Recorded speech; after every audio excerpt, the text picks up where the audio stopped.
If you like the video, subscribe our channel and press bell icon to get the notification of new videos. Thank you.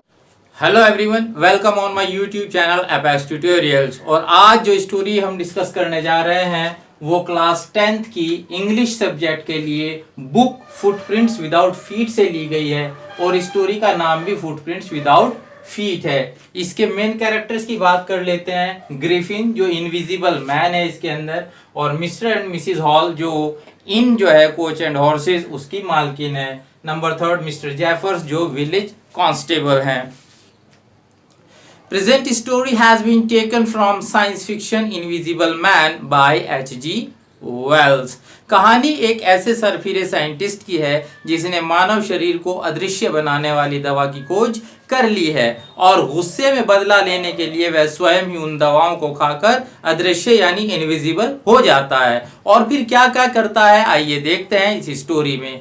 Griffin एक scientist है जो London में रहता है। एक दिन मकान मालिक से झगड़ा होने के कारण उसे गुस्सा आ जाता है और वो बदला लेने की सोचता है, तो स्वयं की इजाद की गई, स्वयं की इन्वेंट की गई मेडिसिन जो ह्यूमन बॉडी को इनविजिबल कर देती है उन्हें खा लेता है और इनविजिबल यानी अदृश्य हो जाता है। फिर मकान मालिक के मकान में आग लगा देता है और लंदन की सड़कों पर निकल जाता है। क्योंकि मानव शरीर अदृश्य हो सकता है, कपड़े नहीं, इसलिए वह बिल्कुल नग्न अवस्था में होता है। उसके पांव कीचड़ में पड़ते हैं और सड़क पर निशान छोड़ने लगते हैं।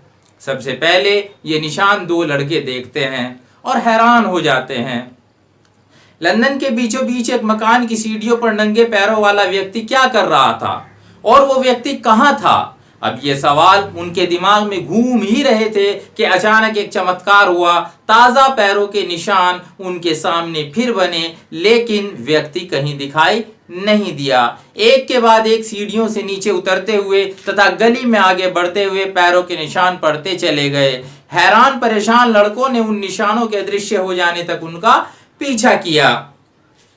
बात साफ थी, लड़के ग्रिफिन का पीछा कर रहे थे जिसने दवाएं खाकर बॉडी को इनविजिबल बना लिया था, लेकिन उसकी बॉडी ऐसी ही ठोस थी जितना बाकी सबकी बॉडी होती है। वो केवल ट्रांसपेरेंट हो गई थी, शीशे की तरह पारदर्शी हो गई थी। लंदन में नग्न घूमने के लिए यह समय ठीक नहीं था। कड़ाके की सर्दी थी और बर्फीली हवाएं चल रही थी। ग्रिफिन लंदन के एक बड़े स्टोर में घुस गया। स्टोर बंद होते ही उसने गर्म कपड़े पहन लिए और किचन से ठंडा मांस व शराब पीकर भूख मिटाई। सुबह होते ही स्टोर खुला और कर्मचारी अंदर आए। ग्रिफिन तब तक जागा नहीं था। एक कर्मचारी का पैर उसके ऊपर रखा गया जिससे वो जाग गया। कर्मचारी उसके पीछे दौड़े। किसी तरह से कपड़े उतारकर वो वहां से भाग निकला।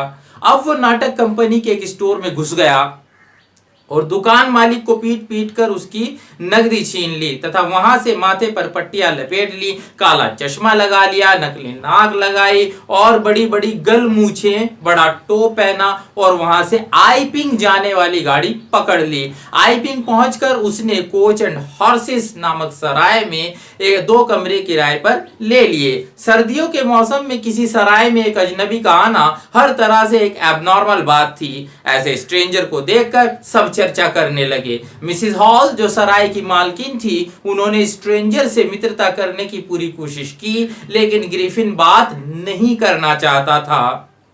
उसने साफ साफ कह दिया कि वो सॉलिट्यूड यानी एकांतवास चाहता है। मिसिज हॉल ने सोचा कि उसका गेस्ट एक एक्सेंट्रिक यानी सनकी साइंटिस्ट है। ग्रिफिन ने बताया कि एक एक्सीडेंट में उसका चेहरा खराब हो गया था। उसने एडवांस पैसा जमा किया तो मिसिज हॉल ने साइंटिस्ट के इस विचित्र स्वभाव को भी स्वीकार कर लिया। चोरी का पैसा खत्म हो गया, अब वो सराय का कर्जदार हो गया था। तब उसने झूठ बोलकर बहाना बनाया कि उसका कोई चेक आने वाला है। इसके बाद एक विचित्र घटना घटती है। चर्च के पुजारी के यहाँ चोरी हो जाती है। पुजारी जाग जाता है और आवाज वाले कमरे में पहुंचता है, लेकिन चोर उसी के सामने पीछे का दरवाजा खोलकर भाग जाता है और दिखाई भी नहीं देता।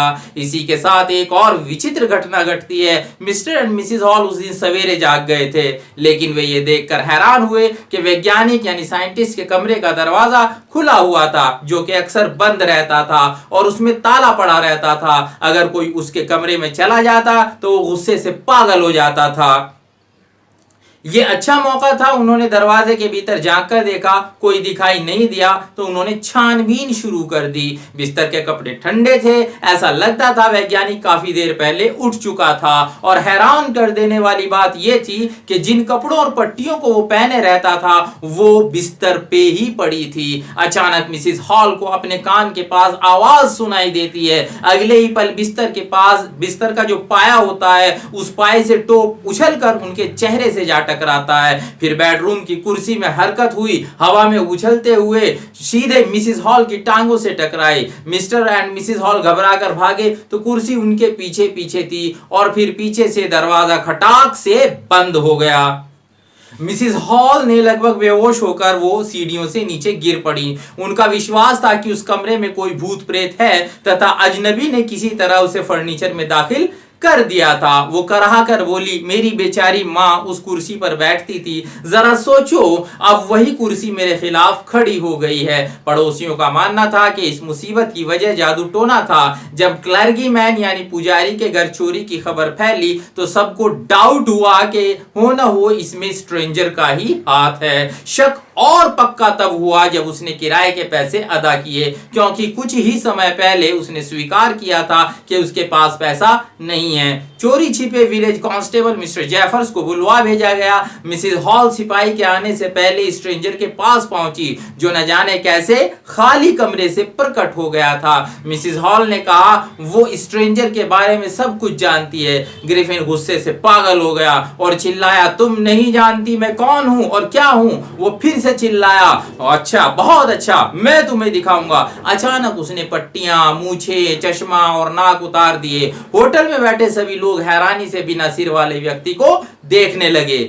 अब तक सिपाही जेफर्स भी वहां पहुंच गया था और यह देखकर हैरान रह गया कि उसे एक हेडलेस व्यक्ति को गिरफ्तार करना है। जेफर्स को हर हाल में मजिस्ट्रेट के आदेश को फॉलो करना था, चाहे व्यक्ति सिर वाला हो या बिना सिर वाला। वहां एक अजीब सा सीन क्रिएट हो गया था। साइंटिस्ट ने अपने कपड़े उतारने शुरू कर दिए और वो गायब होने लगा।